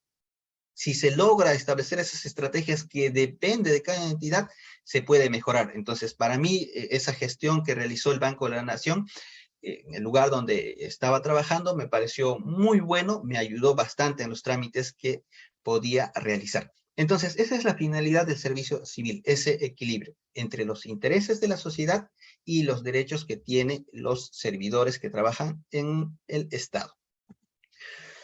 Esto responde a lo que es la modernización de la gestión pública. Cuando hablamos de modernización de la gestión pública, vamos a hablar de ejes transversales y de pilares. A ver, comencemos con los ejes transversales. En primer lugar, hablamos del gobierno abierto. Gobierno abierto significa que lo que se realiza, las gestiones, los trámites, las actuaciones del sector público, podemos acceder nosotros. Por ejemplo, se realiza una contratación para la construcción de, no sé, de un puente, por ejemplo. Entonces, a través del gobierno abierto, de este eje transversal, nosotros podemos ingresar al SEACE y poder ver cómo se ha llevado a cabo el proceso, cuáles han sido las bases, qué requisitos se ha pedido a los postores, quién ha ganado, los plazos de ejecución. Entonces, aquí estamos hablando de gobierno abierto, o sea, la población, las personas podemos acceder a la información de las gestiones que realiza la entidad. Y esto de a poco se está llevando a cabo. Hay un portal de datos abiertos donde podemos acceder a bastante información que de a poco las entidades públicas se están poniendo a disposición de la ciudadanía. En el caso del gobierno electrónico, esto ha tenido bastante realce en la pandemia. Ha forzado a que muchas cosas se den de manera electrónica. Por ejemplo, actualmente todas las entidades públicas tienen una mesa de partes virtual, uno mejores que otros. En algunos de ellos ya te da una respuesta automática, en otros ya te genera el código, puedes poner el código y automáticamente te dice dónde está. Y hay otros que no, que es simplemente un correo, dice mesa de partes, @ no sé, entidad tal, envías, pero no recibes respuesta. Entonces, de alguna u otra manera, en la pandemia ha permitido que se acelere bastante este tema del gobierno electrónico, que básicamente es dar los servicios que la ciudadanía necesita a través de medios virtuales. Yo quiero hacer un trámite, entonces, sin salir de mi casa, sin estar haciendo mi cola ahí en la entidad, puedo realizar el trámite desde mi casa. Por ejemplo, ahí se tiene las firmas electrónicas. Tiene la misma validez que una firma, pero necesitas un token, instalar un software, que a veces es un poco complejo, pero ya de alguna manera te está ayudando a que tú no tienes que ir de manera presencial. A eso nos referimos como el gobierno electrónico, dar el servicio a la ciudadanía a través de medios electrónicos. Y la articulación interinstitucional Se refiere a que tenemos diversas entidades en 3 niveles de gobierno, existen diversos ministerios, y si yo quiero realizar un trámite, por ejemplo, retrocedamos unos 5 años atrás, yo iba a cualquier entidad, no sé, pedir una licencia municipal o solicitar, no sé, a cualquier documento, ¿qué te pedían? Tu DNI. Tenías que llevar tu DNI impreso. Hace 5 años atrás retrocedamos. ¿Ahora nos piden? No, no es obligatorio. Ha salido un decreto legislativo que lo que busca es que haya esa articulación. Entonces, no necesito llevar una copia. Si alguno de ustedes va a hacer algún trámite y les piden su DNI, eso ya está prohibido. Nadie nos puede pedir copia de nuestro DNI. ¿Por qué? Porque existe una entidad que se llama RENIEC que tiene todos nuestros datos. Y la RENIEC puede compartir esa información con esa entidad pública. Hacen un convenio, comparte la entidad. Solo con mostrar mi DNI se identifica que efectivamente soy yo, entonces puedo realizar mi trámite sin necesidad de estar llevando copias, nada de eso. Entonces, poco a poco se está trabajando también en ese tema, que lo llamamos simplificación administrativa, que está aquí en el tercer pilar. Entonces, eso es lo que busca la articulación interinstitucional, que todas las entidades del sector público compartan la información que tengan. Por ejemplo, el de salud, el de educación. Entonces, no te van a pedir un registro para cada trámite que realizas. Y hay algunas páginas, tal vez a ustedes les ha pasado, algunas páginas del Estado, donde te pide rellenar tus datos. Y ahí registras nombre, apellido, dónde vives, y otras informaciones más. Pero hay algunas donde simplemente pones tu DNI y toda la información te sale. Entonces ya te ahorras tiempo de estar digitando toda esa información. Esa es la articulación interinstitucional, de que se comparta la información. Entonces, estos son los ejes transversales. Y también tenemos los pilares, o sea, en qué se basa esta modernización de la gestión pública. El primer pilar está referido a las políticas públicas, planes estratégicos y operativos. Las políticas públicas, tenemos diversos tipos de políticas públicas. Vamos a mencionar en resumen. ¿Cuál es la política que está más arriba de todas?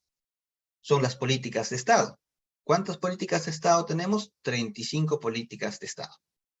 Luego, ¿qué tenemos?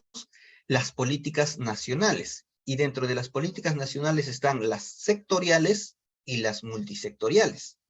Porque no solamente un ministerio puede llevar a cabo una política sectorial, necesita de la intervención de otros ministerios. Eso se llama las políticas multisectoriales. Y debajo, ¿qué está?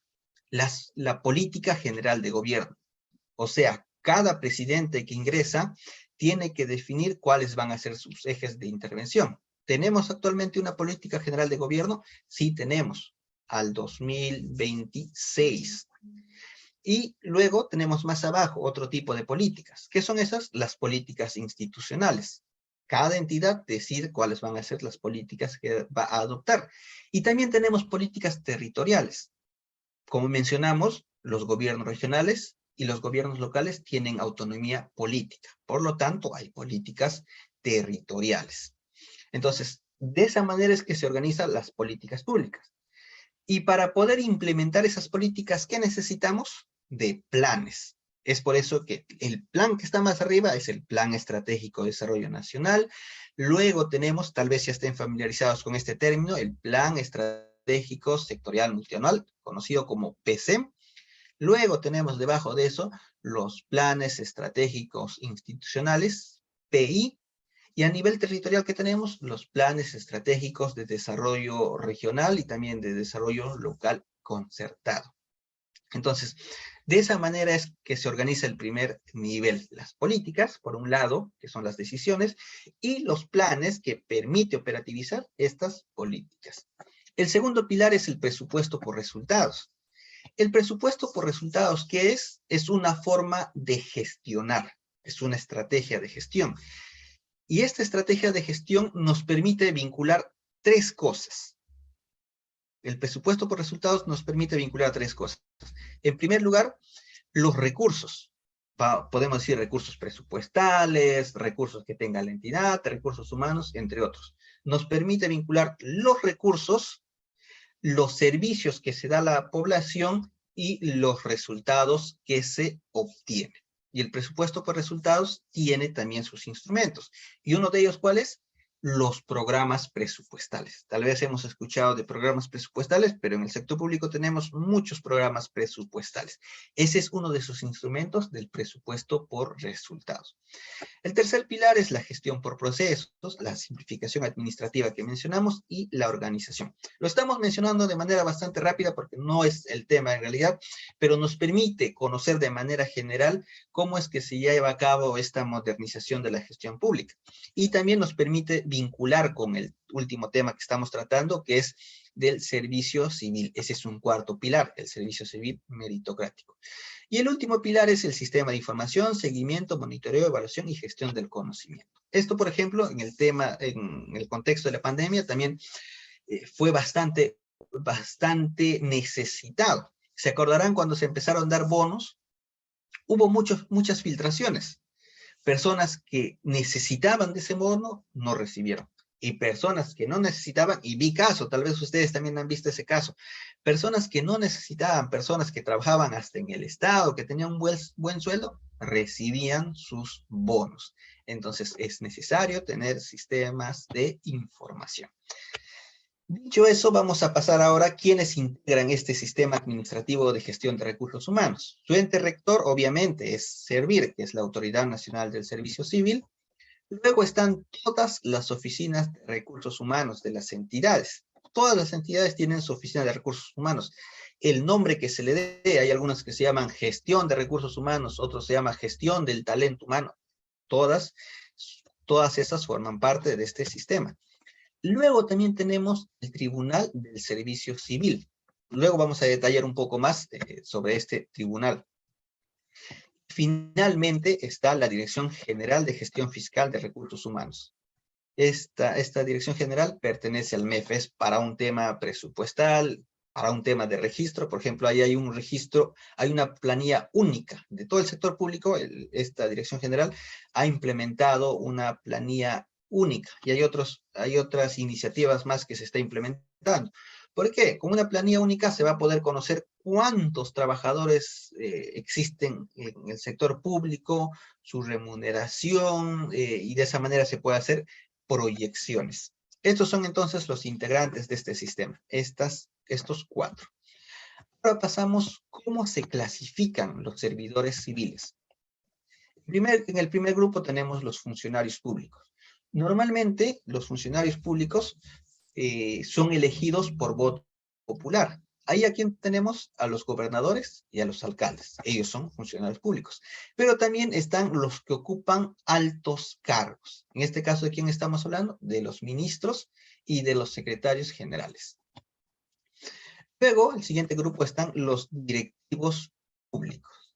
Los directivos públicos tienen función de organización, dirección o toma de decisiones. Ahí de quién, por ejemplo, estaríamos hablando de los directores generales, en caso de los ministerios, de los gerentes regionales, en caso de los gobiernos regionales, por ejemplo. Entonces, este es el segundo grupo, directivo público. Luego tenemos los servidores de confianza.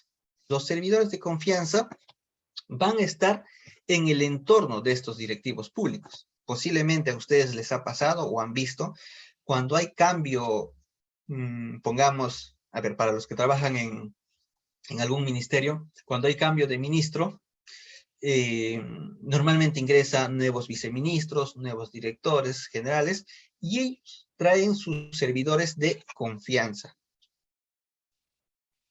Sus servidores de confianza. Ahí tenemos a los F3, F4, que serían los directores ejecutivos, por ejemplo.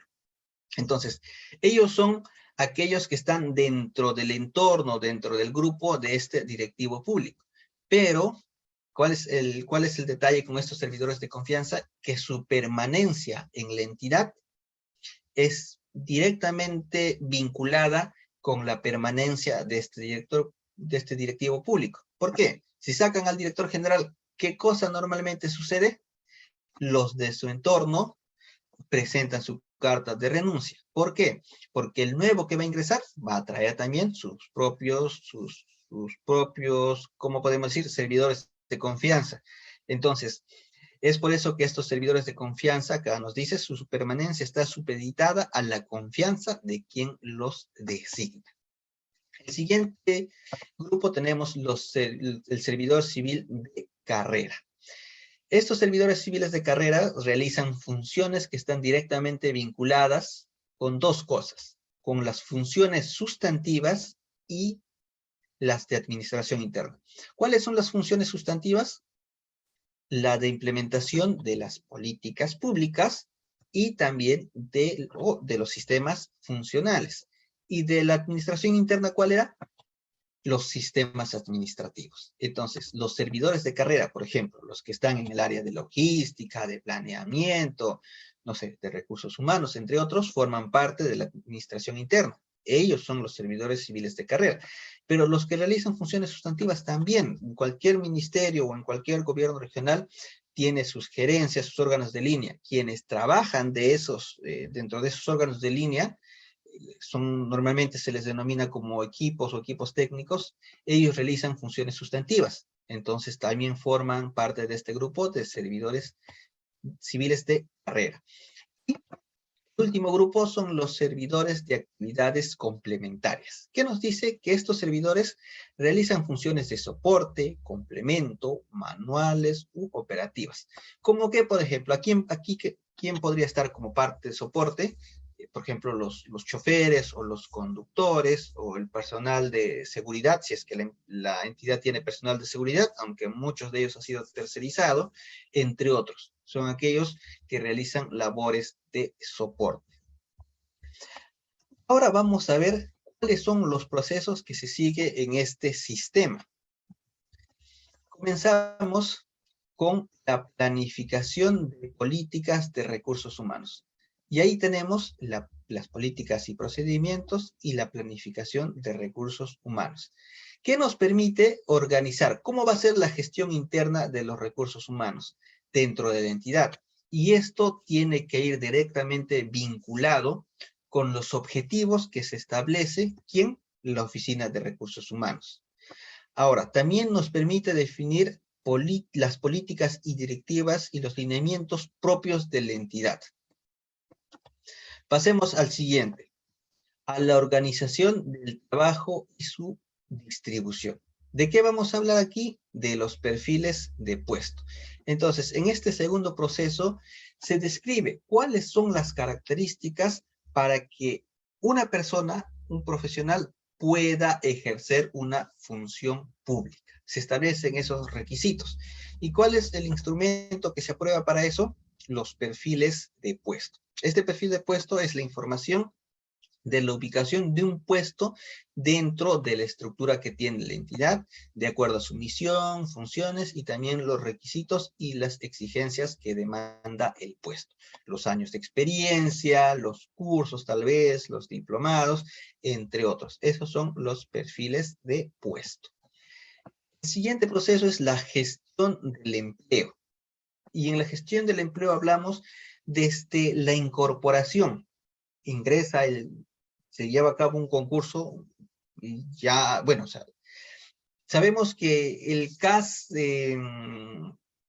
ha salido una ley que permite que los CAS ya tengan como un tema de contrato indeterminado. Entonces, antes que salga esa ley, para poder contratar un CAS había un proceso de convocatoria. Entonces, dentro de este proceso, de este sistema, se le denomina incorporación. Y ahí está la selección y también la inducción. Cuando tú ingresabas a trabajar o cuando ingresas a trabajar, te hacen un proceso de inducción donde te presentan cómo es la estructura de la entidad. Ahí hablan los representantes de cada uno de los órganos de línea, las oficinas de apoyo, entre otros. Y ahí también está la administración de las personas. Y también ahí está el tema de las sanciones. Y finalmente la desvinculación. Luego pasamos al siguiente, que es la gestión de la compensación. Y básicamente estamos hablando del tema remunerativo para los que estamos trabajando. Pero pasado un año nos jubilamos, vamos a recibir lo que son las pensiones. Entonces ahí vamos a tratar del tema de los ingresos que tenemos básicamente todos los que trabajamos en el sector público. El siguiente proceso es la gestión de la capacitación y el desarrollo. Como su nombre le indica, lo que ahí se busca es capacitar y también promover el desarrollo. Ahí se habla de la línea de carrera. Obviamente ahí vamos a hablar, por ejemplo, en el sector público de la 276. Bueno, aquí en este proceso contiene las políticas de progresión en la carrera y desarrollo de capacidades. Entonces, lo que se busca es cuando yo ingreso a trabajar al sector público, obviamente debo cumplir un perfil, debo tener cierta experiencia, cierta capacitación, pero para perfeccionarme en la actividad que realizo, necesito recibir una capacitación. Y yo podría capacitarme por mi cuenta, por iniciativa propia podría llevar un curso, un diplomado como este, por ejemplo, es a mi propia iniciativa. Sin embargo, las entidades se encuentran obligadas también de capacitar a su persona. Y ahí tenemos un instrumento que es el Plan de Desarrollo de las Personas, el PDP, donde mínimamente el personal que trabaja en la entidad debe recibir una capacitación al año. ¿Todas lo cumplen? Lamentablemente no, pero eso está ya normado por servir. Y todas las entidades normalmente aprueban su PDP, a inicios de año piden que se apruebe. Eso está relacionado con la gestión de la capacitación y el desarrollo. Luego tenemos como siguiente proceso la gestión del rendimiento. Entonces, todos realizamos actividades, pero lamentablemente algunos no lo hacen de una manera adecuada o de una buena manera, por llamarlo tal vez de una manera bastante sencilla, ¿no? Entonces, lo que se busca ahí es dar algunos incentivos o reconocimientos. Esto viene del sector privado. En el sector privado, por ejemplo, ahí podemos ver en algunas tiendas, en algunos centros comerciales, que ponen el empleado del mes. ¿Por qué? Es una forma de motivar, de incentivar a que puedan trabajar, a que puedan ponerle mayor esfuerzo, mayor empeño a la actividad que realiza. Pero esto normalmente en el sector público no tiene un tratamiento similar. ¿Por qué? Yo puedo trabajar, a ver, de la mejor manera poniendo todo mi esfuerzo y tener buenos resultados, pero en el aspecto remunerativo va a seguir siendo el mismo.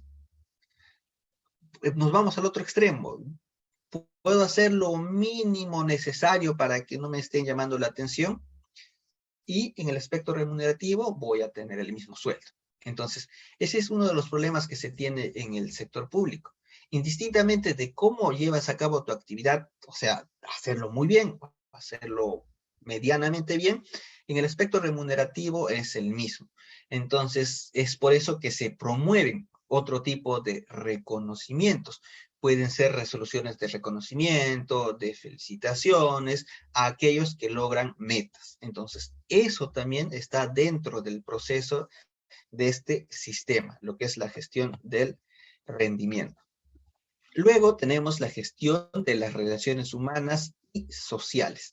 Ahí vamos a hablar dentro de la entidad, cómo es que se relacionan los servidores públicos, porque toda persona somos distintos. Algunos somos más tratables, más amistosos, otros no, otros llegan con problemas tal vez que tengan en la casa o en su negocio o en cualquier otro. Entonces somos de distintos tipos. Algunos interactúan bien, otros mal, otros apoyan, otros no. Entonces, lo que busca este proceso es desarrollar un clima laboral adecuado, promover ciertas actividades, tal vez en sus entidades han visto, que organizan eventos deportivos, se organizan por direcciones o por oficinas, hacen un campeonato, hay un premio, o hacen concursos de talentos, o hacen concursos de ambientación, por ejemplo, ¿no? Por Navidad o por fiestas patrias. Eso es la cultura y el clima laboral. También ahí está el tema del bienestar social. Y finalmente, lo último es la resolución de controversias. Es normal que en todo este proceso haya personas que tengan problemas, por ejemplo, alguien, no sé, no cumple su función o hace algo que no le corresponde, entonces se le puede iniciar un proceso administrativo. Entonces, te sancionan. Ya, por ejemplo, yo hice algo que no me correspondía. Me sancionan. Entonces, yo no estoy de acuerdo con esa sanción, puedo apelar. Entonces, la última apelación administrativa, quien lo resuelve es el Tribunal del Servicio Civil. Eh, Cuando se trata de temas administrativos, hay entidades que tienen sus tribunales. Por ejemplo, si hablamos del OCE, tiene un tribunal de contrataciones. Si hablamos de lo que es el agua, de recursos hídricos, hay un tribunal de resolución de controversias hídricas. Entonces, en temas de recursos humanos, cuando hay controversias entre la entidad y su trabajador, quien resuelve en última instancia, ¿quién es? El Tribunal del Servicio Civil. ¿Y en qué temas? Acceso al servicio civil, evaluación y progresión en la carrera, régimen disciplinario y terminación de la relación de trabajo. Y ahora vamos a ver, aquí, vamos a ver como un compendio normativo, es como un material adicional, si ustedes están interesados en el tema del servicio civil, se les está dejando 3 enlaces. Aquí tenemos normatividad del régimen general público, ustedes simplemente le dan clic y aquí les va a mostrar un compendio de diversos temas relacionados con el régimen general público. Ustedes pueden darle en cualquiera de ellos y les va a enviar a un enlace donde van a poder acceder a esta información. Por ejemplo, aquí vamos a ver de las tardancias e inasistencias. Ustedes le van a dar clic aquí, va a haber normas como es el tratamiento de las tardanzas y inasistencias, control de asistencia y permanencia, derechos, obligaciones, deberes, entre otros. Hay bastante material aquí que ustedes puedan leer. A ver, vamos a retroceder antes de eso. El régimen de la actividad privada, 728, por ejemplo, ustedes le dan clic aquí. También aquí tenemos bastante material. Por ejemplo, la asignación familiar, compensación por tiempo de servicios, discapacidad, hostigamiento sexual, inspección del trabajo, deudas. Ustedes simplemente le van a dar clic aquí y aquí tenemos, ¿ven? Ley General de la Inspección del Trabajo, entre otros. Así, hay bastante material ustedes acá, de acuerdo al interés que tengan, puedan ir revisando. Y el último es la normativa de carreras especiales. Hay carreras especiales en el sector público. Por ejemplo, hay una carrera de lo que es la educación. Los profesores no tienen el régimen CAS, por ejemplo. Hay una carrera, hay un régimen laboral exclusivo para los profesores. Luego, las universidades. Los profesores universitarios tienen su propio régimen. Los de salud también, por ejemplo, es el decreto legislativo 1153. Un CAS normal, un CAS administrativo, pongamos, tenemos una jornada laboral de 8 horas, normalmente comienza 8 de la mañana y termina 5 de la tarde, pero los de salud tienen otro tipo de horario, los de la policía, otro tipo de horarios. Entonces aquí tenemos estos regímenes especiales, podemos también leerlo, hay bastante información aquí, se les está dejando. Son enlaces, ustedes simplemente le dan clic. Se les va a facilitar la PPT para que ustedes puedan acceder a este material. Y vamos a finalizar con este tema. Este tema está relacionado a los servidores que están sancionados por el Estado peruano. Entonces, lamentablemente lo que sucede en nuestro país es que existen muchas personas que ingresan a trabajar al Estado para poder obtener beneficios personales. Entonces, ahora se acercan las elecciones, al otro año, en enero, van a ingresar nuevas autoridades regionales y locales. Obviamente va a haber cambio de trabajadores, va a haber nuevos servidores de confianza. Entonces, ¿ahí qué sucede? Nosotros tenemos que estar al tanto de quiénes son esas personas que están ingresando. ¿Y cómo podemos saber que esas personas han estado sancionadas, que esas personas tienen, no sé, pongamos algún juicio con el Estado peruano? Aquí, a través de esta consulta de servidores sancionados del Estado peruano. Estos son 3 enlaces. 3 enlaces que les estoy dejando también. Vamos a ver un ejemplo. Aquí vamos a ver, vamos a darle, cuando tengamos el material, es simplemente darle clic aquí en la imagen. Y aquí vamos a ver las resoluciones. Voy a poner un poquito más grande, así mejor. Ya, ahí está. Las resoluciones del Tribunal del Servicio Civil. ¿Cómo se hace esta búsqueda? Aquí vamos a ver todas las sanciones en última instancia que ha resuelto este tribunal. ¿Cómo hacemos la búsqueda? De esta manera. En materia, podemos ver acceso al servicio civil, evaluación y progresión en la carrera, falta de competencias, pago de retribuciones, régimen disciplinario. Normalmente las faltas lo vamos a ver aquí, en los regímenes disciplinarios. Le vamos a dar clic ahí.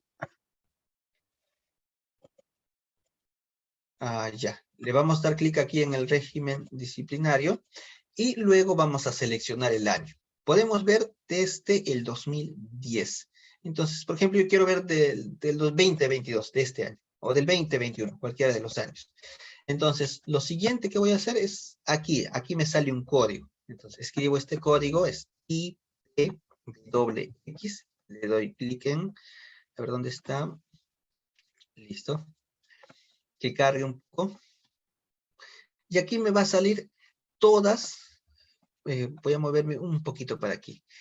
Aquí va a salir los nombres de todas las personas que han llegado a este último nivel de apelación en el tribunal. Aquí sale el nombre, ¿ve?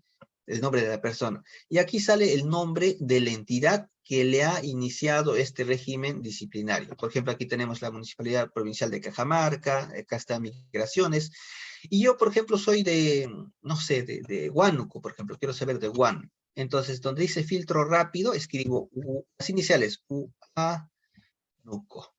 Listo. En el caso de Huánuco, por ejemplo, hay un régimen disciplinario para este señor.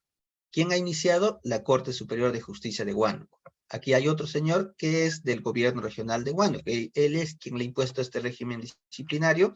Y también hay alguien de la UGEL. Y quiero ver, por ejemplo, de qué trataba esa resolución. Entonces puedo ingresar aquí donde está este ojito, le doy clic ahí, y ahí me va a salir. Dice, a ver, en caso de esta persona, es un régimen disciplinario. ¿Cuál ha sido su sanción? Suspensión mayor a 90 días hasta 180. Entonces, esta persona, por ejemplo, tiene esta sanción.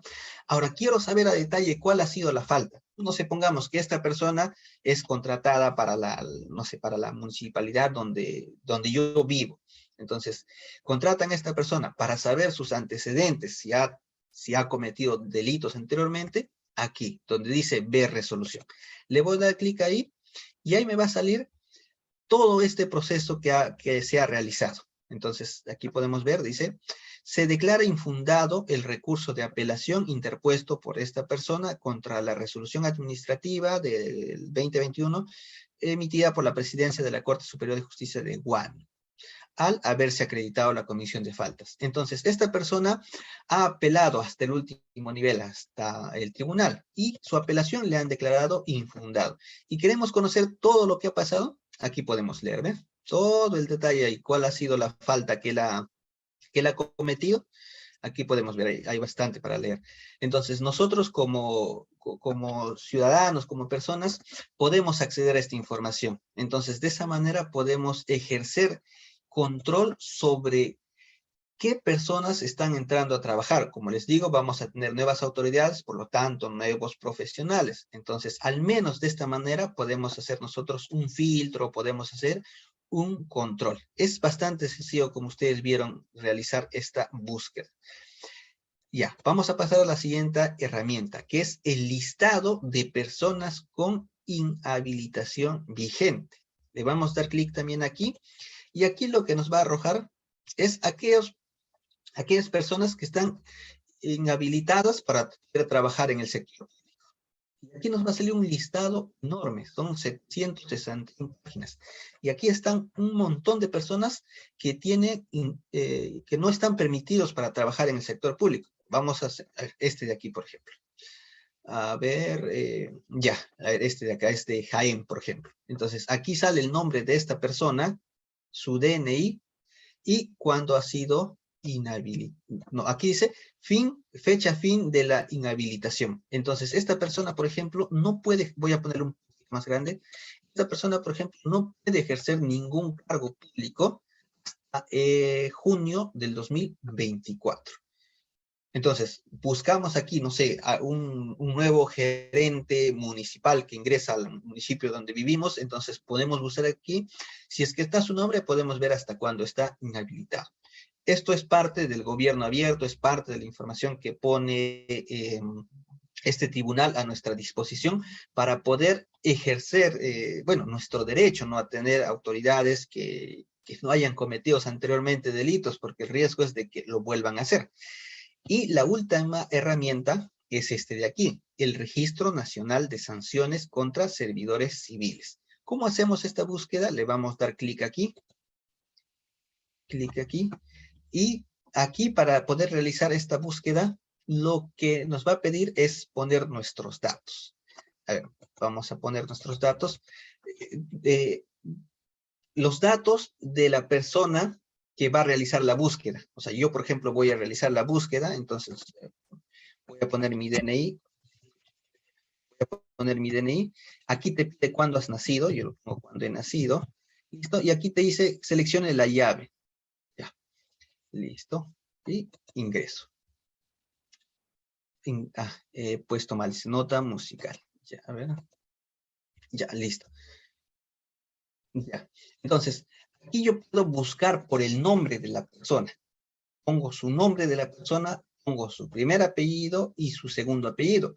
Y me va a salir si esta persona ha tenido sanción en lo que es mejor dicho, si es que se encuentra dentro de este Registro Nacional de Sanciones contra Servidores Civiles. Vamos a hacer un ejercicio. Aquí vimos, por ejemplo, esta persona. Entonces vamos a simplemente copiar. Aquí copiamos ya su primer apellido, segundo apellido, y luego aquí pegamos y luego copiamos también. Vamos nuevamente. Vamos a borrar esto. Su segundo apellido, aquí tenemos, aquí está su segundo apellido. Pegamos acá. Y en los nombres también copiamos este dato. Es un ejemplo nomás, porque ustedes pueden ingresar los datos de cualquier persona y ahí les va a salir. Y le damos clic. Una vez seleccionados esos nombres, nos vamos donde dice consulta. Y ahí nos sale, ¿ve? Esta persona, ¿dónde trabajaba? Voy a ponerlo un poquito más grande. ¿Dónde trabajaba? En la Marina de Guerra del Perú. ¿Cuándo se le ha sancionado? En agosto del 2020. Su tipo de sanción ha sido destitución y está vigente su sanción. Y aquí podemos ver esta ficha. Nos permite descargar también. Y aquí está, ¿ve? A ver, más detalles. De la Marina de Guerra ha sido destituida, la inhabilitación está vigente. Y aquí vimos que, a ver, aquí vimos que es hasta el 2025. Entonces, de esta manera, a ver, dice aquí en Google con qué nombre se puede ingresar. Ya, a ver, lo que vamos a hacer en todo caso es, por acá les paso el enlace, ustedes ya lo guardan. A ver, vamos a dar clic. Entonces yo les voy a pasar por aquí el enlace, por el chat. En primer lugar, este sistema de búsqueda de las resoluciones. Lo que estamos viendo en pantalla es el enlace que les estoy pasando ahorita. Entonces, aquí nosotros, como hemos visto en el ejercicio que hemos hecho, vamos a poder buscar todas las resoluciones que ha emitido este tribunal. Ese es el primer enlace. Guárdenlo los que desean. Luego, el siguiente enlace también voy a copiar. Aquí está el listado de todas las personas que están habilitadas. Ese enlace también les paso por el chat. El último es este Registro Nacional de Sanciones contra Servidores Públicos. Copio y también les pego. Ya está pegado. Entonces, de esta manera nosotros tenemos acceso a esta información, podemos verificar ahí de las personas o de los trabajadores del sector público, de la entidad donde nosotros pertenezcamos, y ahí podemos hacer esa verificación, si es que tienen o no sanción y hasta cuándo están sancionados. Entonces, esta es la herramienta que se quería compartir con ustedes para poder finalizar esta presentación. A ver, listo. Entonces, con esto termina la presentación de lo que es gestión pública y el servicio civil. Como han podido ver, es un tema realmente amplio. Hemos dado así resúmenes generales. Si queremos entrar a detalle, 2 horas es poco tiempo. se necesita profundizar en cada uno de esos temas. Entonces, la idea es también despertar un poco la curiosidad de cada uno de ustedes para que de manera individual, de manera privada, ustedes mismos puedan ir buscando mayor información. Se les ha dejado algunos enlaces donde hay cierta información adicional para que ustedes puedan profundizar más en este tema. Entonces, les agradezco mucho su participación y si hubiera alguna pregunta, doy pase a los organizadores para que puedan canalizarlo. Gracias. Gracias, licenciado. Recuerden que para poder realizar sus preguntas pueden levantar la mano para poder activarles el micro o realizarlo a través de los comentarios.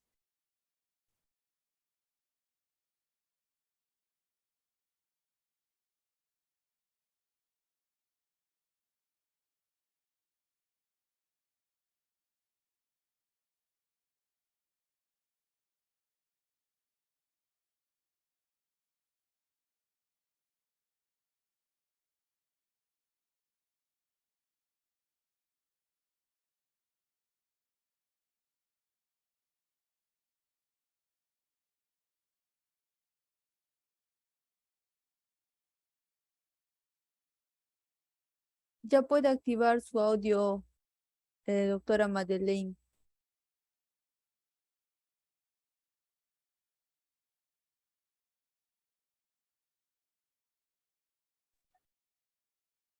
No.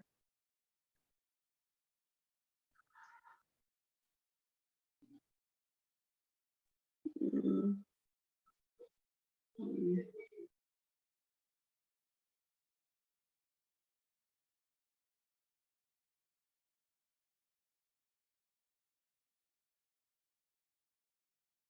Las diapositivas que ha utilizado el doctor, nos lo va a pasar al área académica y lo van a encontrar en su aula virtual.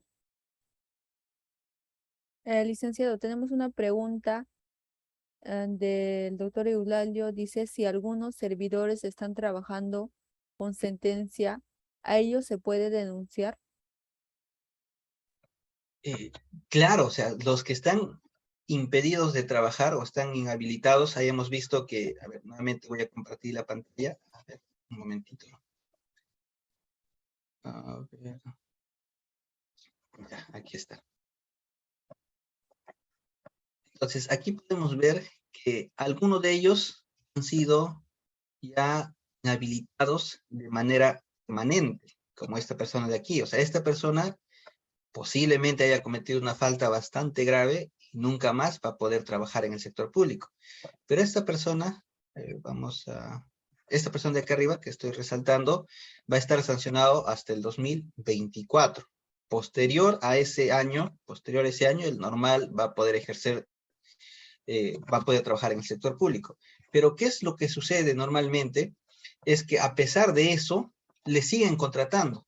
Entonces, es por eso que como ciudadanos o como personas que nos interesa estos temas, podemos hacer justo lo que él menciona, este tipo de denuncias. Yo me acuerdo, o sea, les menciono como dato, había un trabajador de Moquegua, si no me equivoco, que había sido sancionado, que tenía su sanción.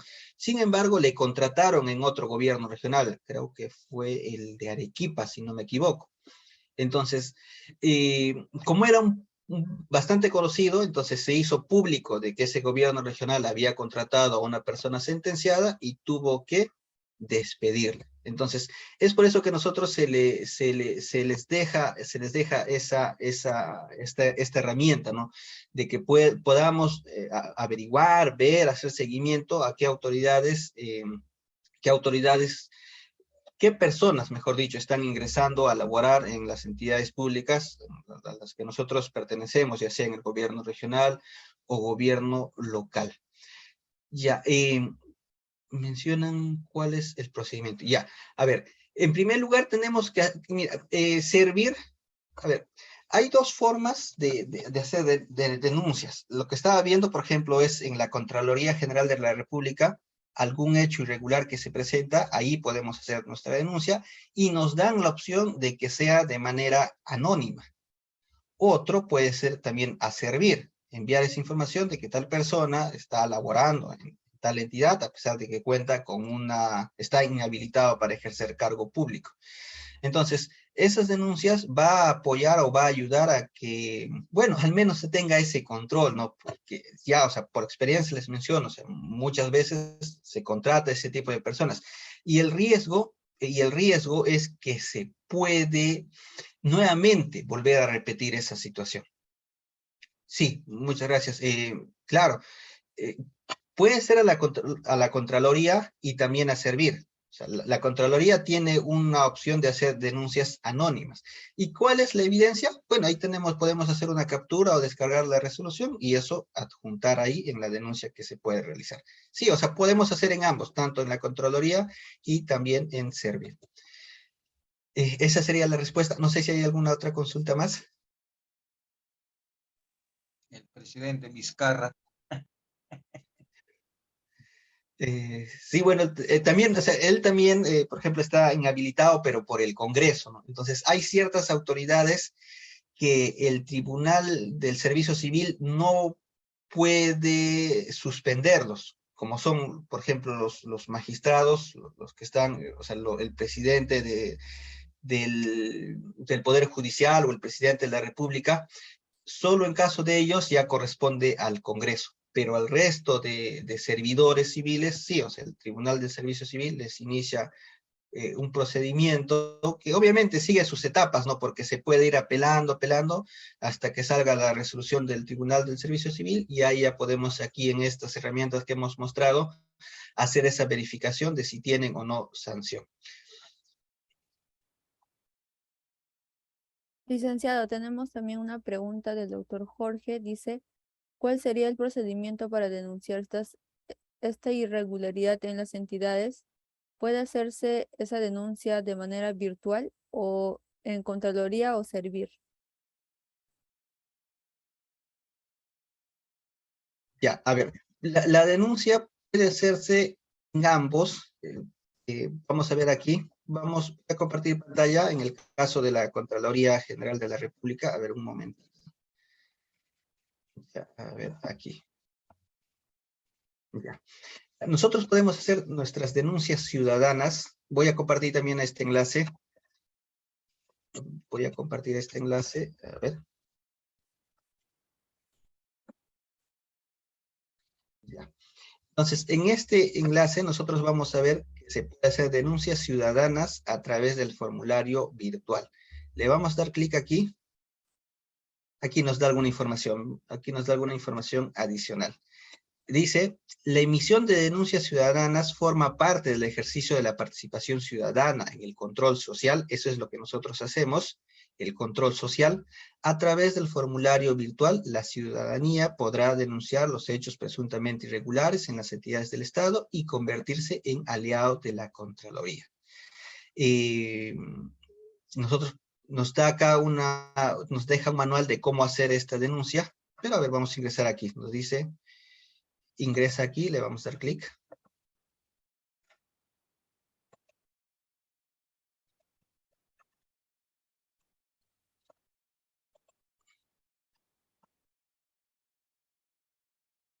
Vamos a esperar un ratito que se cargue.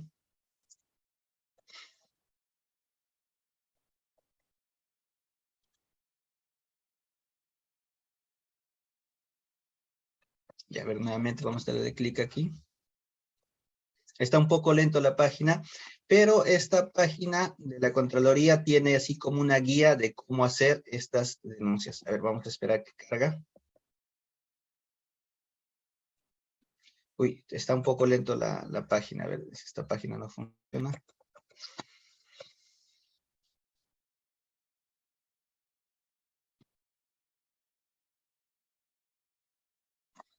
Ya, aquí está cargando lento.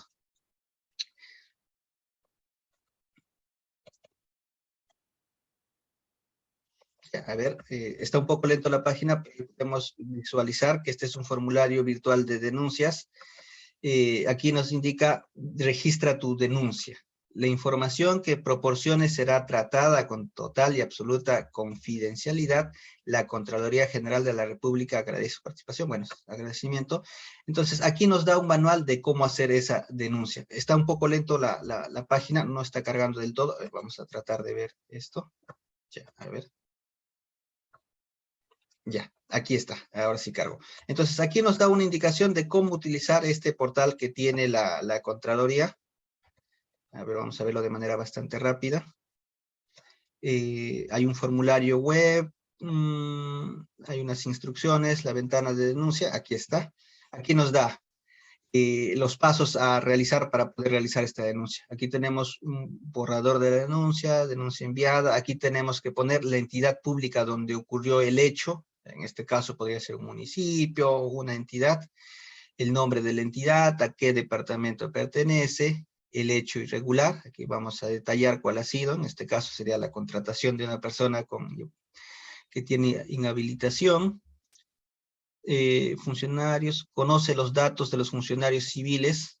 Aquí, bueno, o sea, que nos da la opción de que a pesar de que no conozcamos los datos, también se puede hacer este tipo de denuncias, las empresas que están siendo involucradas, las instancias, las pruebas de los hechos. Por ejemplo, en las pruebas de los hechos podemos adjuntar esa captura de pantalla de aquí, de estas herramientas que se mostró. Aquí podemos adjuntar eso.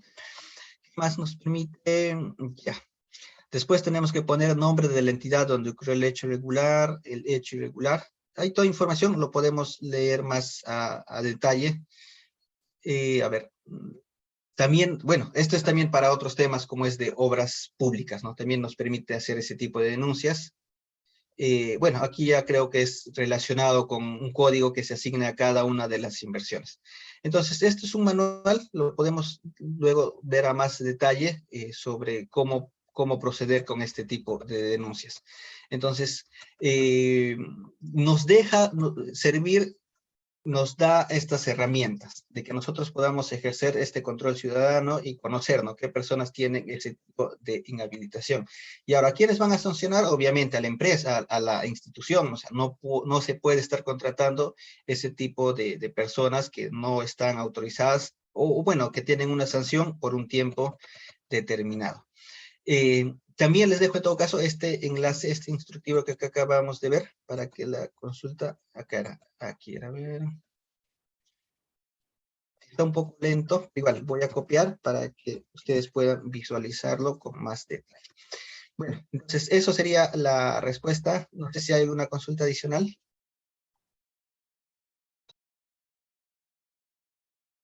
No, licenciado, ya no tenemos más consultas. Ya, muchas gracias. Muchas gracias a todos por su participación. Es un tema realmente interesante. Bueno, o sea, la idea era eso, ¿no? De que ustedes puedan hacer sus consultas y ustedes mismos con estos enlaces que se les ha facilitado puedan profundizar un poco más respecto a este tema del servicio civil. Bueno, eso es todo por mi parte. Me despido de ustedes. Muchas buenas noches. Muchas gracias, licenciado. Gracias por acompañarnos este día y esperamos contar con usted para un próximo evento académico.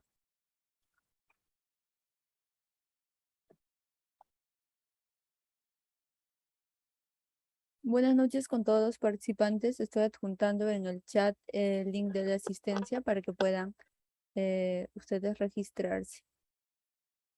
Del mismo modo, si tienen alguna duda, alguna consulta, pueden aprovechar este momento que voy a dejar el Zoom abierto para que puedan realizar sus preguntas.